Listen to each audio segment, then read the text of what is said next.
mbokk yi ñu ngi leen di nuyu ci nekk turam santam gis ngeen lii matière bi yomb na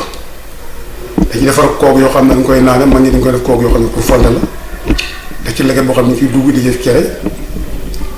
lii tamit nekk naanukaay bu nekk def ci soow am na yoo xam ne gàmmu la waaye benn dana ko wane te boo gisee lu koy wane ñun nit ki ñuul dañoo xeeb suñu bopp demee dañu amul dara te fekk ñun ñu am kenn amu ko te lii fii nañ koy bayee fii boo demee Sénégal boo demee Mali foo dem da ngay gis kii dañ koy bay foofu bu njëkk mag ñi daa duggee leget nag boo koy duggee li ñu ci namm mooy day law ni yomb di lawee boobaa dépasse doo ko ñàkk mu mag ñi mosuñu ñàkk dépasse lan daa am day barke doon dërëm la léegi da ngay yore ñaar fukki juróom yore ak muus pem yabal boo demee muus bi du fees kon loolu bekkoor la ñuy woote moo tax dara amatul kon lii boo ci naanee ndox wala nga def ci sol ci naan lool ci ñaan yàlla may la si ngeen bismillah te bu dee ndox mu sedd la da koy garder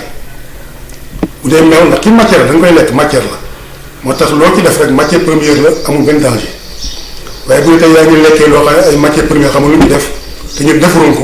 ñu indi na ko ci réew mi loolu lépp mën na ñu lor parce que dañuy indi lépp dañ koy jéggaani li ñuy lekk ak li ñuy naan ak li ñuy solo lépp dañ koy jëbante am na lépp moo tax li ñuy dal xamatuñ ko waaye lii bu ñu ci yemoon di ko naanee te lii dëpp naa jamono donte yàgg na donte suñu aada la